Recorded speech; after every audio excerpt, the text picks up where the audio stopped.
Welcome to Abyss of Horror Bedtime Stories. Settle in. Let the room grow quiet around you. Let the corners soften. Let the ceiling fade into shadow. Let the small noises of the house become part of the dark. The hum of the refrigerator, the settling of wood, the faraway hiss of passing cars, the patient ticking of a clock you forgot was even there. Tonight's tale is not about monsters with claws. It is not about an ancient curse buried beneath a ruined church.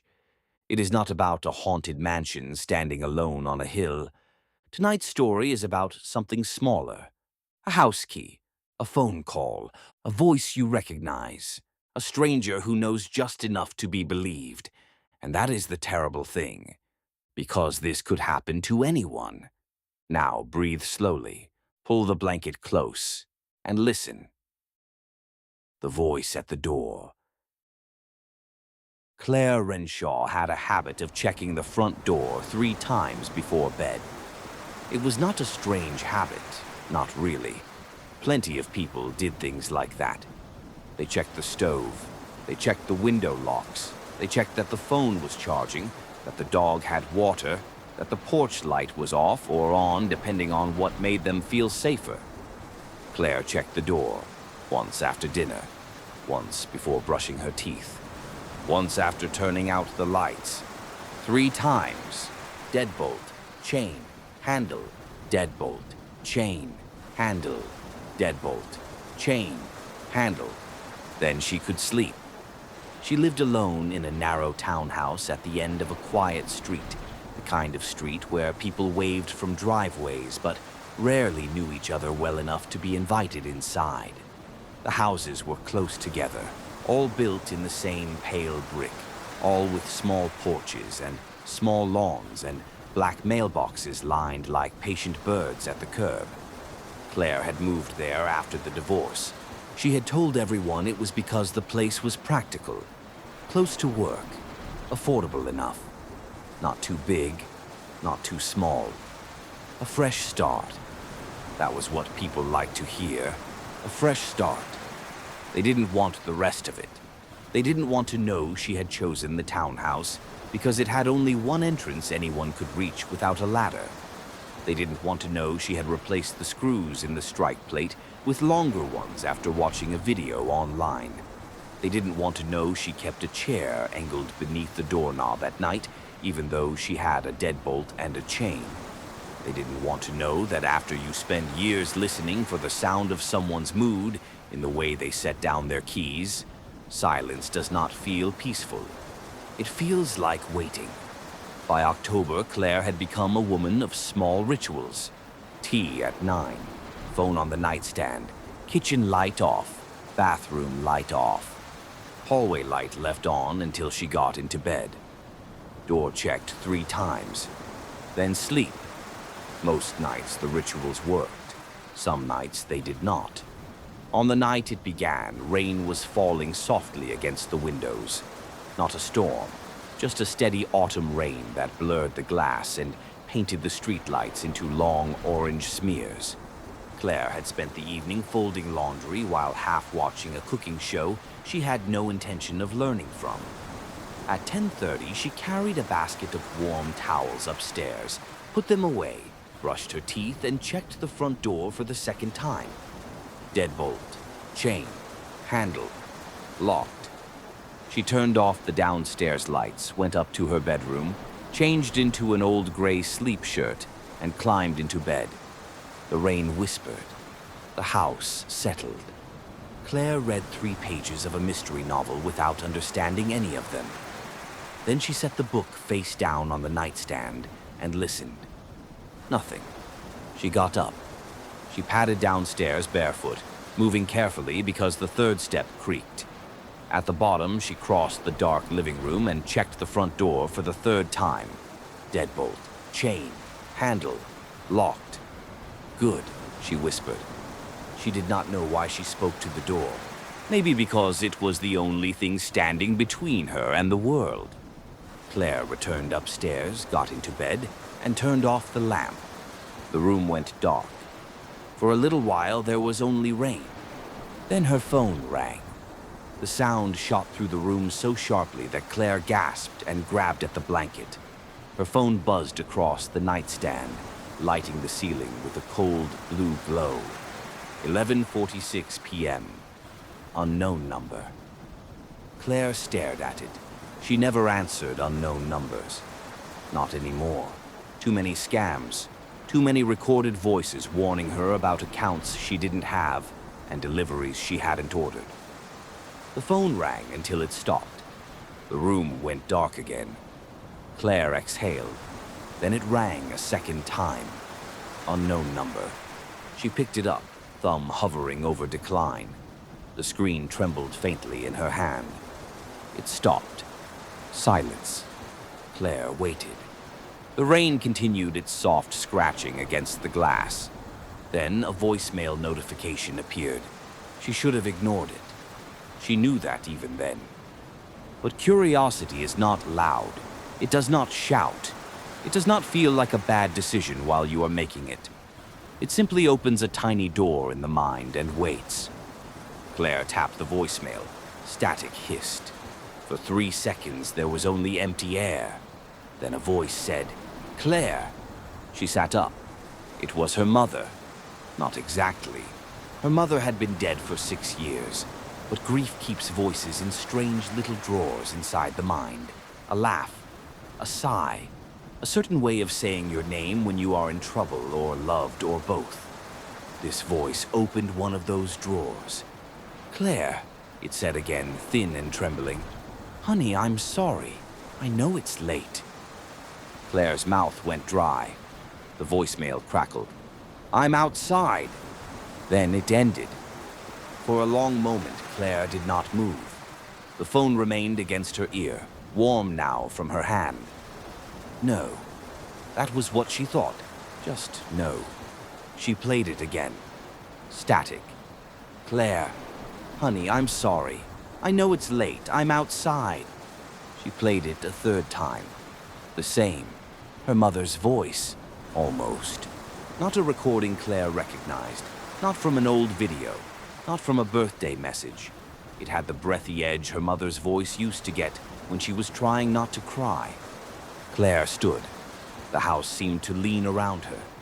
She walked to the bedroom window and pulled the curtain aside. Below, the street was empty. Rain silvered the parked cars. The porch light cast a weak yellow circle over the front steps. No one stood there.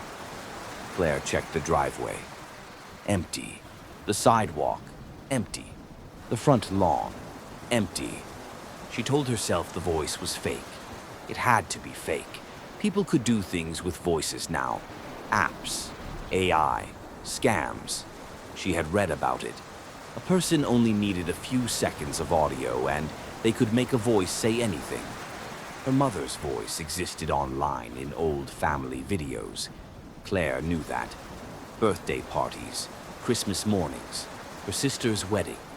Short clips posted years ago and forgotten. That was all this was.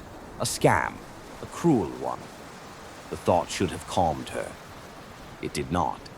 Because then came the knock. 3 soft taps at the front door.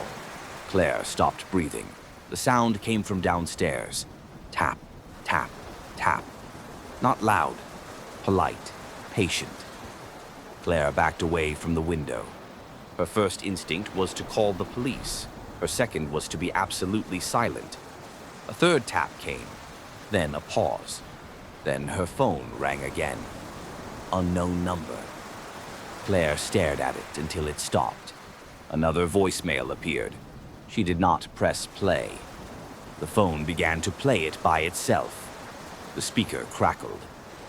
"Claire," her mother's almost voice whispered. "I forgot my key." Downstairs, the handle turned.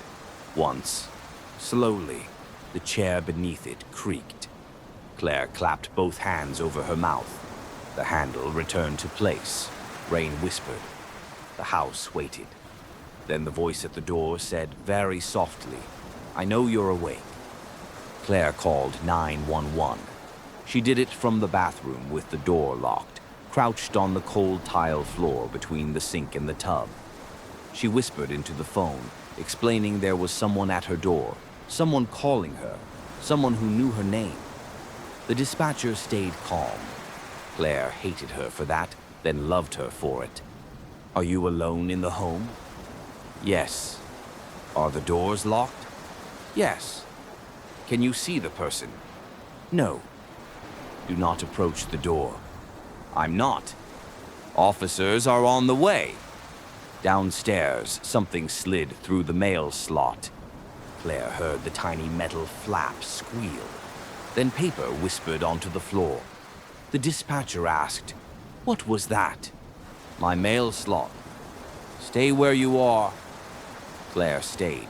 She listened to the rain, to her own breathing, to the faint pressure of the phone against her ear. There were no more knocks. The police arrived 11 minutes later.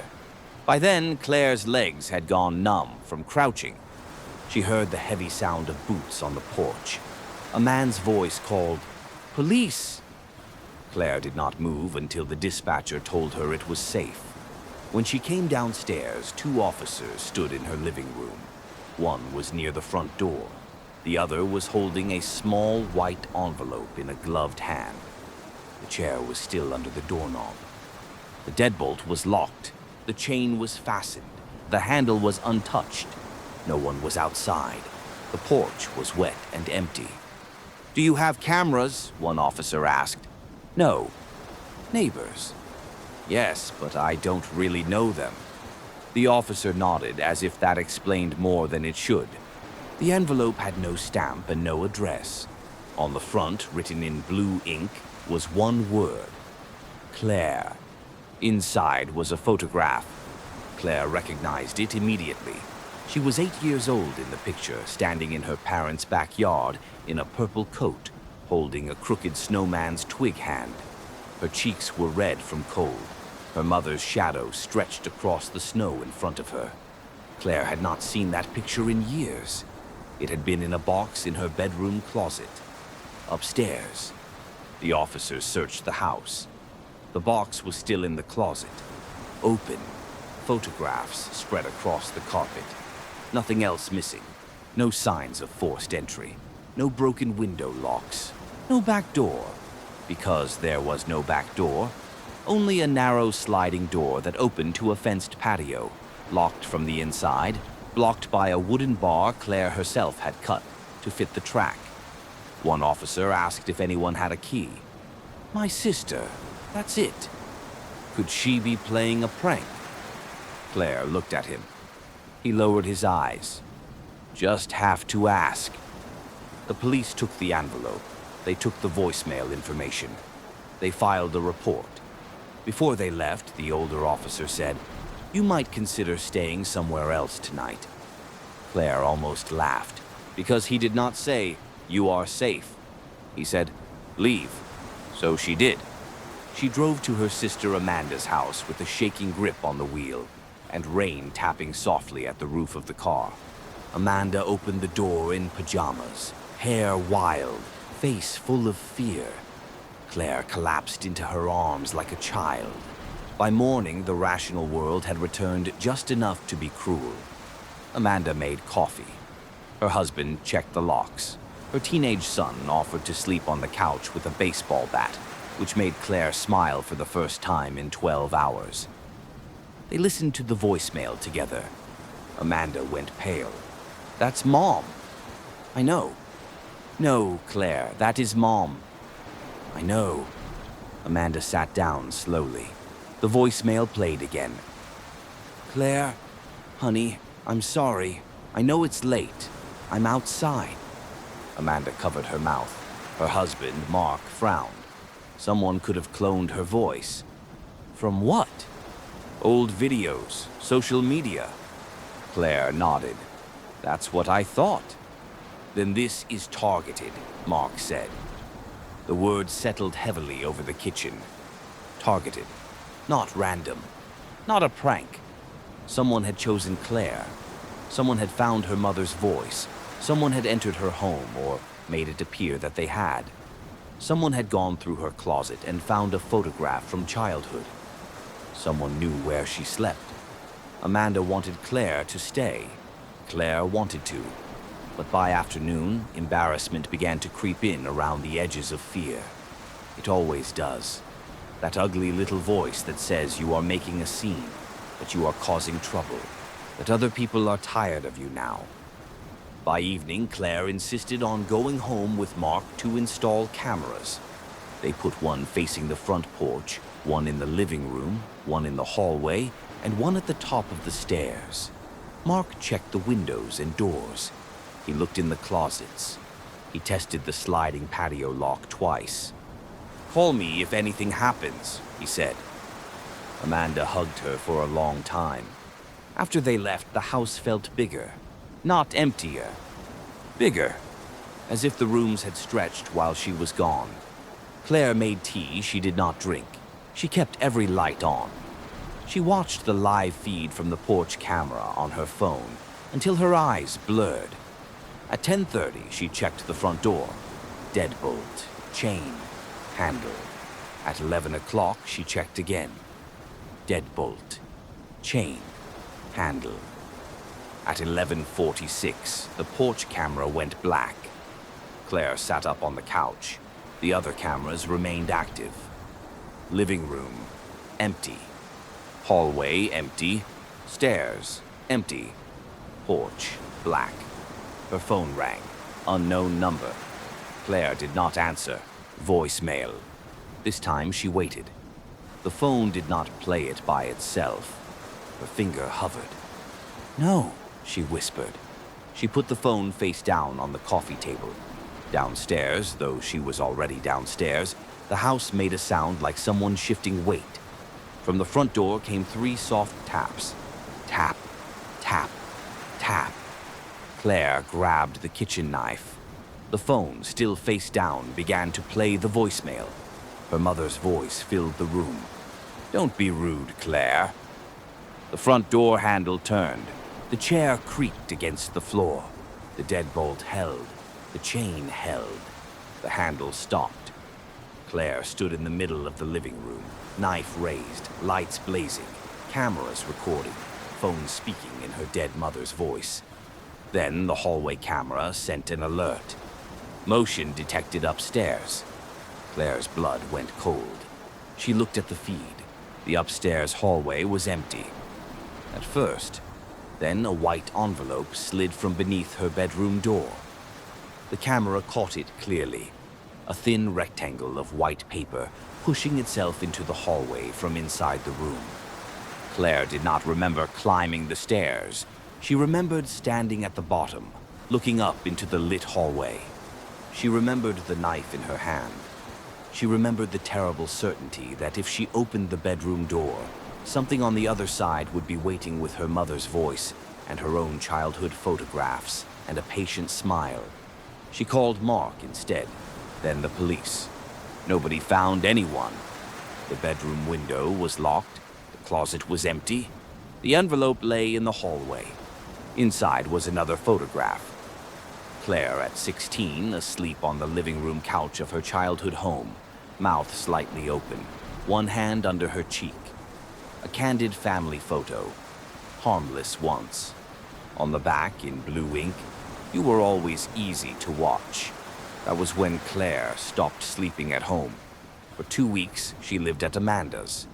The calls continued, sometimes at 11:46, sometimes at 3:03, sometimes in the middle of dinner, while Amanda's children sat silently over their plates and the phone buzzed on the table like an insect. Unknown number. Claire changed her number. The calls followed. She bought a new phone. The calls followed. She deleted old social media accounts. The calls followed. Each voicemail used a different voice. Her mother. Her father, who was alive but in a care home after a stroke and could barely speak. Her ex-husband, Daniel. Her own voice once, whispering, "I left the door open." But she had not. The worst one came on a Sunday morning. Claire was in Amanda's guest room folding clothes. Pale sunlight came through the curtains. Downstairs, someone was making pancakes.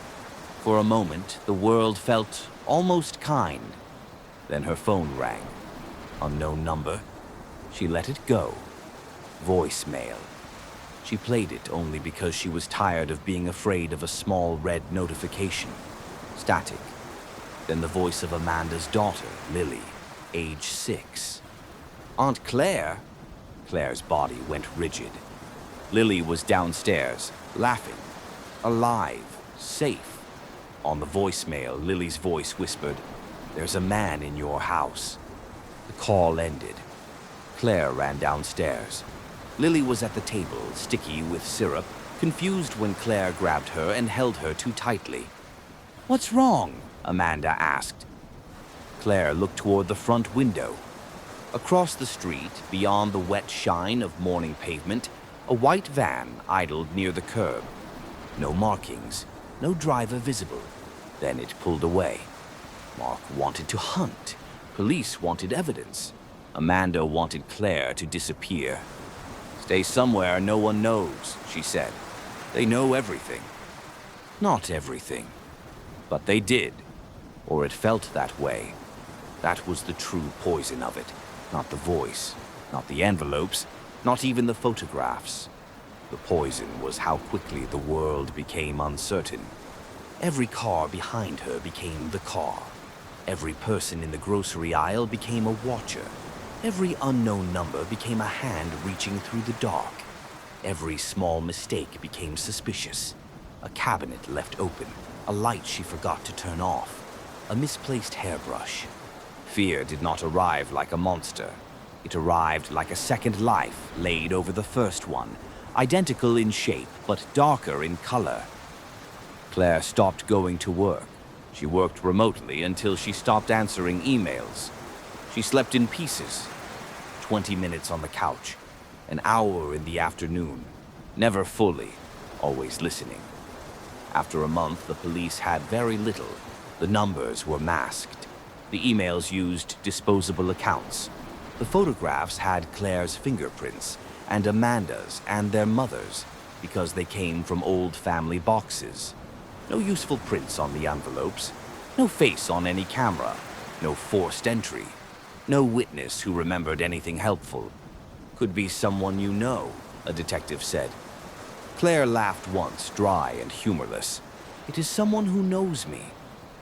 That's not always the same thing. One evening, Amanda sat beside Claire on the guest bed and said the thing everyone had been trying not to say. "What about Daniel?" Claire closed her eyes. Her ex-husband had never hit her. She hated that sentence. People always seemed relieved by it, as though cruelty that left no bruises was just a difficult personality. Daniel had not hit. Daniel had monitored. He had corrected. He had asked where she was with that gentle smile that meant he already knew. He had read her messages and called it concern. He had made her apologize for things she had never done, until apologizing became easier than explaining. When she left, he cried. Then he called. Then he stopped. Too easily, Claire had thought at the time. "He doesn't know how to clone voices," she said. Amanda's expression did not change. "You don't need to be a genius to hurt someone." They gave Daniel's name to the detective. Daniel denied everything. He lived 2 states away now. He had a girlfriend, a job, receipts, a calm voice. Claire almost believed him. That was the thing about people like Daniel. They made peace sound reasonable. The call stopped for 9 days. 9 quiet days. Long enough for the body to begin unclenching. Long enough for Claire to feel foolish. Long enough for Amanda to suggest dinner out. They went to a small Italian restaurant on a Friday evening. Claire sat facing the entrance. She had learned to do that years ago. Amanda noticed but said nothing. The meal was almost pleasant. Warm bread, soft music, rain beginning outside. Then a waiter approached the table carrying a small white envelope on a tray. "Claire Renshaw?" The room narrowed. Amanda reached for her hand. The waiter looked uncertain. "Someone asked me to give this to you." "Who?" Amanda demanded. "He said he was with your party." Claire did not touch the envelope. Amanda did. Inside was no photograph, only a key. A simple silver house key taped to a note. You checked the wrong locks. Claire knew the key, not by sight, by feeling. Her fingers recognized it before her mind did. It was her front door key. The original. The one she had given to Daniel years ago. The one he swore he had mailed back. The police searched her townhouse again. This time they found the space. It was not dramatic, not a tunnel, not a secret room behind a sliding bookcase. It was a narrow void beneath the stairs, accessible through a loose panel behind the coat rack in the entryway. The townhouse builder had left it unfinished, a crawl space barely large enough for a person to crouch in. Claire had never noticed the panel. Inside were water bottles, protein bar wrappers, a small battery pack, a folded blanket, a cheap phone, a listening device, and photographs. Not old ones, new ones. Claire making tea. Claire asleep on the couch. Claire checking the door. Claire standing at the bedroom window, looking out, unaware that the thing she feared was not outside at all. It had been inside. Not every night, not always, but enough. The police found evidence linking the phone to Daniel. Not cleanly, not perfectly, but enough to question him again. This time he did not sound calm. This time he vanished before they could bring him in. For 3 days, Claire experienced a strange and terrible relief. There was no ghost, no impossible voice, no dead mother outside the door. Just a man who had loved control more than love. Just a man who had kept a key. Just a man who had learned enough technology to make old voices speak. Just a man who had hidden inside the walls of the home she had chosen because it felt safe. The truth was horrible, but it was human. Human horror has edges. It can be arrested, named, printed in reports, described in court. Claire went back to the townhouse once with Amanda and 2 officers to pack what mattered. She did not take much. Clothes, documents, her mother's recipe box, a framed photograph of her father before the stroke. She did not take the chair she had kept beneath the doorknob. She did not take the mystery novel on the nightstand. She did not take the box of old photographs. As she carried the last bag downstairs, she stopped in the entryway. The loose panel beneath the stairs had been removed. The dark space yawned open, smelling faintly of dust and plastic and stale breath. Claire looked into it.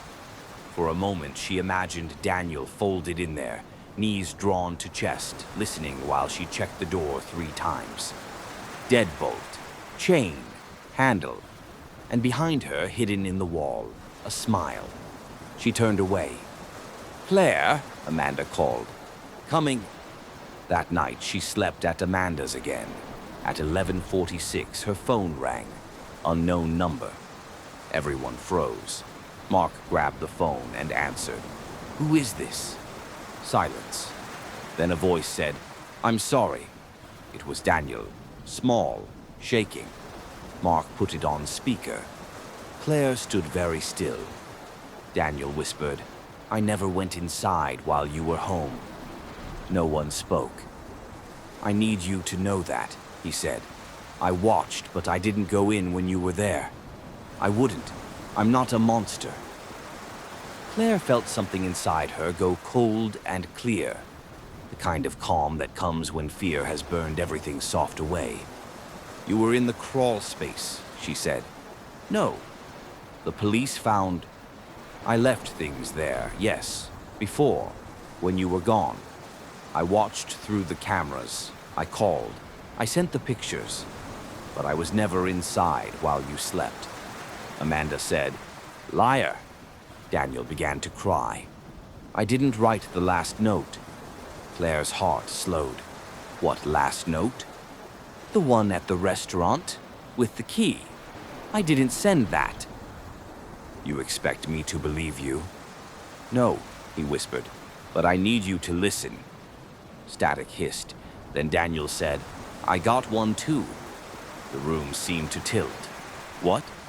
An envelope at my apartment. No stamp, no address, just my name. Claire could hear him breathing. Inside was a photograph of me sleeping. The line clicked. The call ended. Police later said Daniel made the call from a motel outside Dayton. By the time they arrived, he was gone. His car was there. Wallet, phone, shoes. On the bathroom mirror, written in blue toothpaste, were the words, "You were always easy to watch." The detective told Claire because he thought she deserved to know. Or maybe because he did not know what else to do with it. Daniel was never found. The official explanation became complicated. Daniel had stalked Claire. That part was proven. The rest became rumor. Stress, copycat behavior, a second offender. Daniel staging his own disappearance. Claire inventing details out of trauma. People believed whatever allowed them to sleep. Claire moved again. This time, she chose an apartment on the 8th floor of a building with cameras in the lobby and a doorman named Luis, who remembered everyone's name.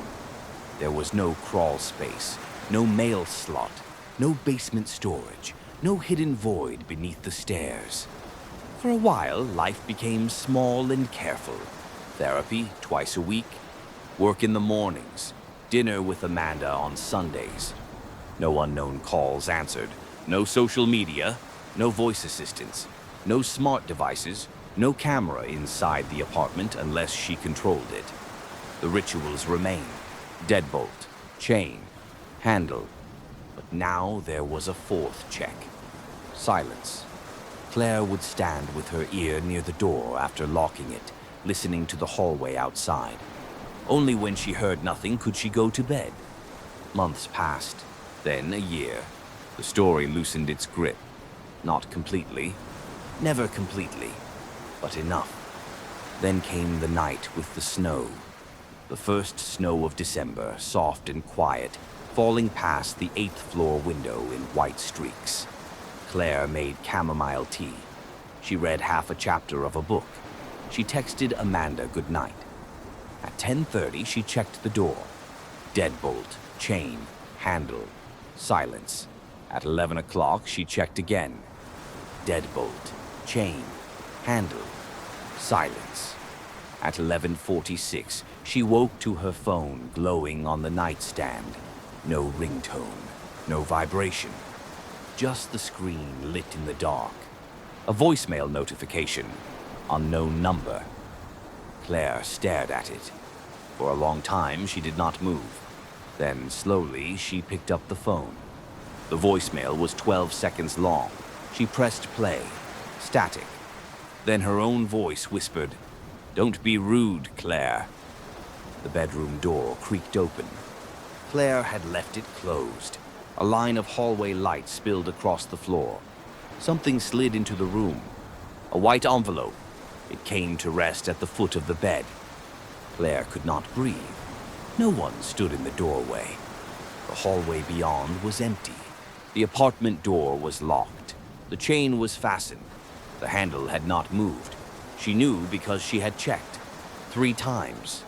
With trembling hands, Claire opened the envelope. Inside was a photograph. Not of her, not of Daniel, not of the old townhouse. It was a picture of you. Not your face, perhaps, not clearly, but close enough. A bedroom in the dark. A phone beside a bed. A door not fully closed. A shape beneath the blanket, listening. On the back, written in blue ink, "You check the wrong locks." Claire did not scream. By then, she understood. Some doors are not made of wood. Some locks are not made of metal. Some things do not need to break into your home. They only need to teach you to invite them in. A phone call, a familiar voice, a little fear, a little curiosity, a little tap on the door of the mind.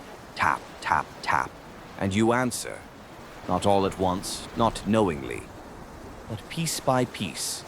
Every time you replay the message, every time you look through the peephole, every time you whisper, Who's there? That is how it learns the shape of you. Claire left that apartment before sunrise. She left the phone behind. She left the envelope. She left the photograph. In the hallway, Luis the doorman was asleep at his desk, his chin tucked to his chest, the security monitors glowing blue around him.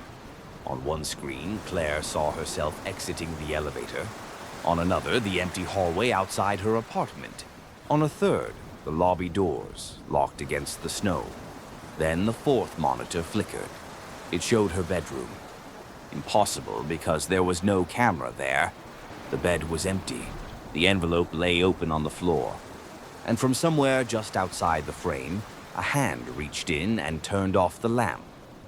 Claire walked out into the snow and did not look back. Some say she changed her name. Some say she lives by the ocean now in a house with no mail slot and no mirrors near the door. Some say she never owns a phone for more than a week. But Amanda still receives a card every December. No return address, no signature, just a single sentence written inside. I am still checking the locks.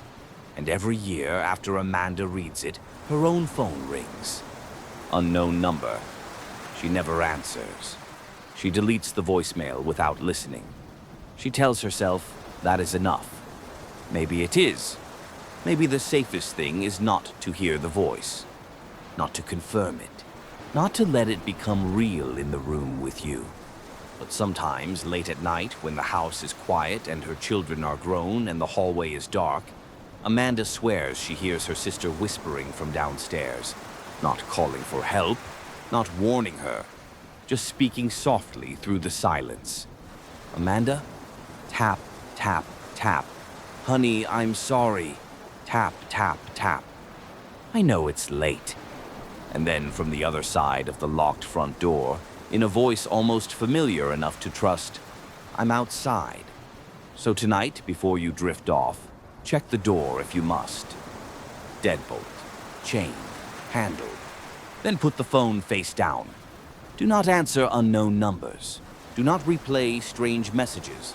Do not trust a voice only because it knows your name.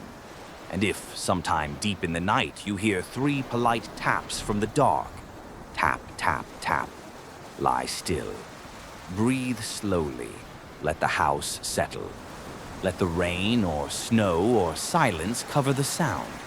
And tell yourself gently that not every visitor deserves to be welcomed.